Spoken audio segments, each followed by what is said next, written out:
Hello and welcome back to Supposedly Fun. My name is Greg. It is time for Friday Reads, when I catch up with what has happened in the reading week. I get to tell you about what a mess this just ended reading week has been, but we will get into the actual Friday Reads portion of this. I wanted to start with a couple of other things. Chief among them, a little bit of a celebration because I am fully vaccinated right now. And before anybody says anything, I didn't lie, I didn't cheat, didn't jump the line. I happened to live in a rural area where not a lot of people were signing up, but they had a lot of doses of the vaccine, so they started taking everybody a little bit early. So I got my first dose in mid-February, and I got my second dose, and now I am 2 weeks out from my second dose. So that's exciting. Hooray for me. As a little bit of a reward, so my in-laws are also vaccinated. They are actually going to be coming over to our house, and we're going to have a birthday party for my mother-in-law this weekend because her birthday is tomorrow. Her birthday is the day that this video is going to post, Saturday. So that's exciting. I mean, of course, we are still going to be adhering to guidelines, wearing masks, staying socially distant, all that stuff, but it is an exciting development and I wanted to share. It feels good after a year of stress and anxiety, and I know a lot of people had it worse than I did. It feels like a fun, good, not fun, but it feels like a good, positive development, something that can make me feel a little bit more optimistic. So, yay. Vaccination. I hope everybody out there is continuing to stay safe. Everybody out there is remaining social distant. When you can get the vaccine, get the vaccine. In other news, I wanted to briefly mention one of the videos that I posted this week about what are the best Irish writers and Irish books. I had run through a list that was curated by Oprah's magazine, and that was kind of fun. I enjoyed doing that. It was based on the best women writers video that I had done. I'll link one or both of them down below if I remember to do that. And it seems like the feedback was really excited about some of these books. For instance, the Barrytown Trilogy, which I was not familiar with. And I've heard of the movie The Commitments. I did not realize it was based on a book by Roddy Doyle. I didn't even realize it was Irish. I've just heard that it was a good movie. So that was a kind of a fun thing to learn a bit more about. The Barrytown Trilogy is supposed to be really funny based on feedback. So I will probably be looking into that because who doesn't love a funny book? So I'll be looking into that. The other one is a lot of people had comments about Milkman. I mentioned that Milkman, the Booker Prize winning book by Anna Burns, is something that kind of intimidates me, and I'm not sure I would enjoy and would probably put really low on my priority list. A lot of people commented to say that the audio of Milkman is fantastic and it really gets you in, and it's a much more enjoyable way of taking in the book and getting through. So that's fascinating, and I will probably be looking at the audiobook at some point. So thank you for all of that feedback. A lot of people were very enthusiastic about Maeve Binchy. If you had watched the video, I had brushed her off when I was working at Borders because it seemed like she was marketed as sort of like a women's fiction writer. And at the time, I brushed it off because of that. I'm not proud. I was a book snob in the past. I am proud that I've grown out of it. But I did definitely brush off her work at that time. And I think somebody mentioned the book Tara Road, and I want to say that was like an Oprah book. So we really are full circle. But I know I've heard a lot of really good things about Tara Road over the years. And that was the one most people talked about when I was working at Borders. And I just completely brushed it off. So that might be a good one to look at some point. I mean, I already have lots of things to get to, but we'll see. Another thing I wanted to quickly mention based on some interests of mine is that the Lambda Literary Awards finalists were announced for 2021.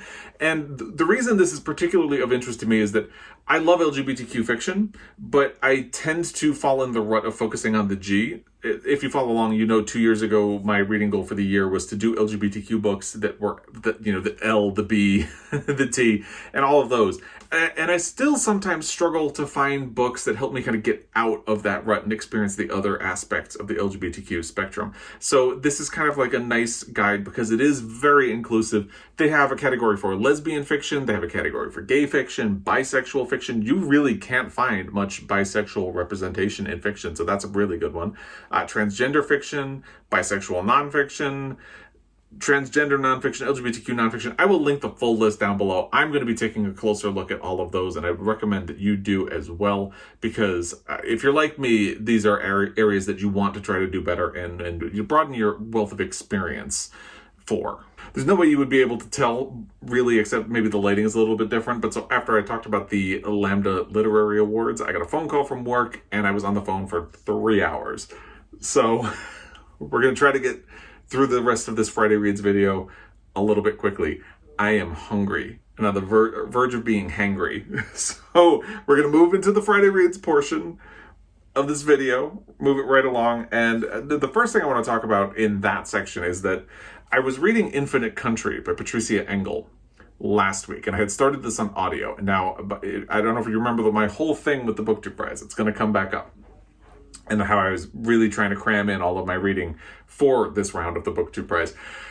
I had audiobooks that I was listening to on Scribd disappear on me, but this one was available. So I started listening to it, and I had been planning to finish it for the weekend. But here's the thing, and this is only a small book. I really could have finished it over the weekend, but I was really enjoying it, and I really liked the language of it. So I found that I actually really want to read the book, because I kind of want to linger on some of the sentences and spend a little time with the characters. It moves back and forth a little bit, and I want to spend time with the book. So I could have rushed through and tried to finish it, but this is something that I don't want to rush. It's something like I said, I want to spend time with, and I don't want to just rush my way through it. It's beautifully written.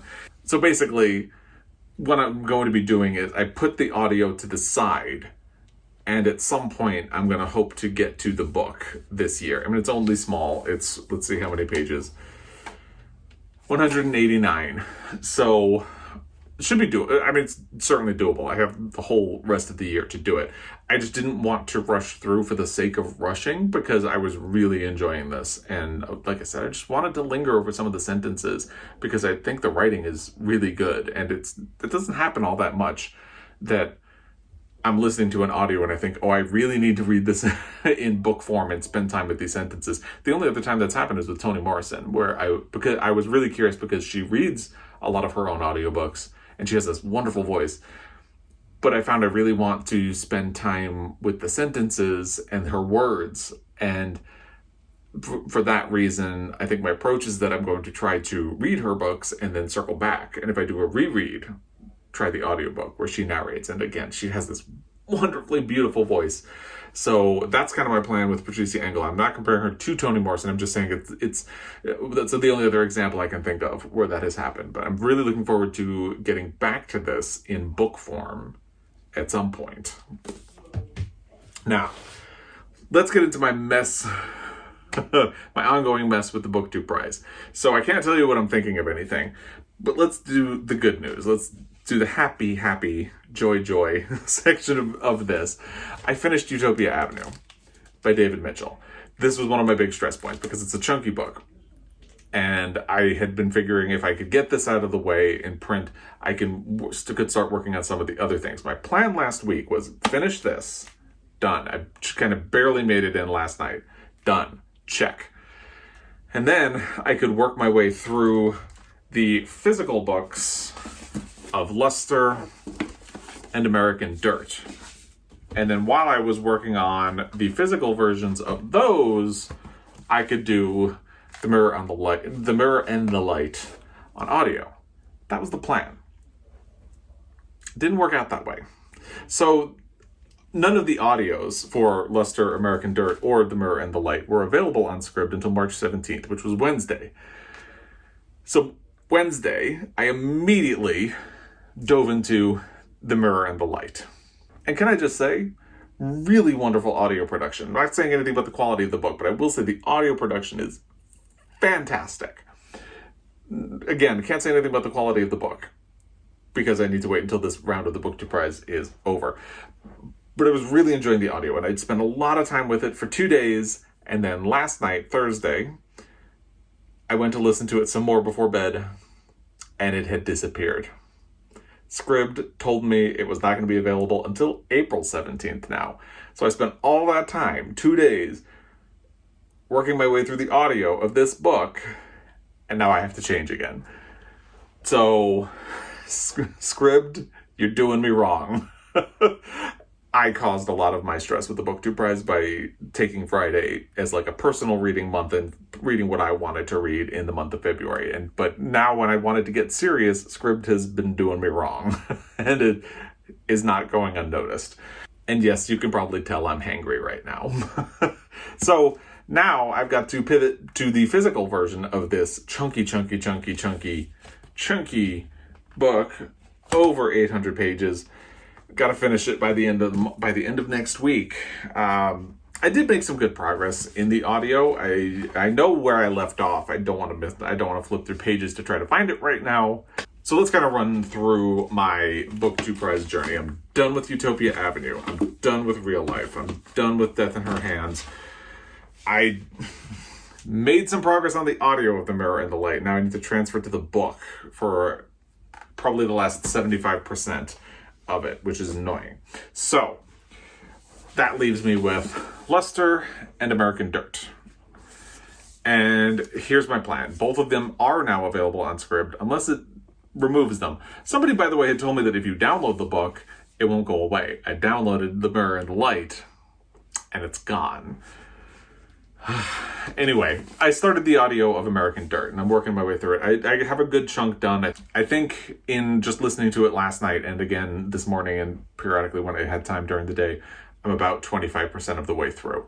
So my current plan is to finish this on audio, get to this. I had already started the audio of this, so I should be in good shape with that. I'm just thinking American Dirt is a bigger book. So if I get that out of the way, this should be a little faster and easier. And then maybe I can just coast through the rest of the BookTube Prize. That's my stress. Again, I did it to myself. What can I do?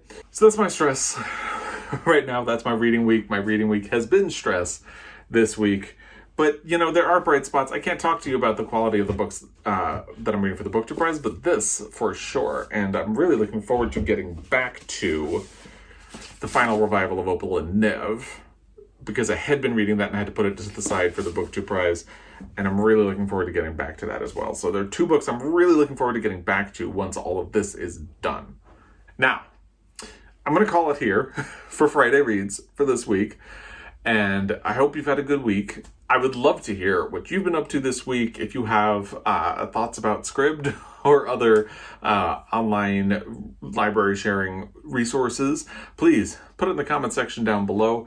I would also love to hear about your thoughts on the Lambda Literary Awards, LGBTQ fiction, Irish fiction, anything. Whatever you want, just put it in the comment section down below. As always, I really appreciate your time. I will be back. Until next time, happy reading.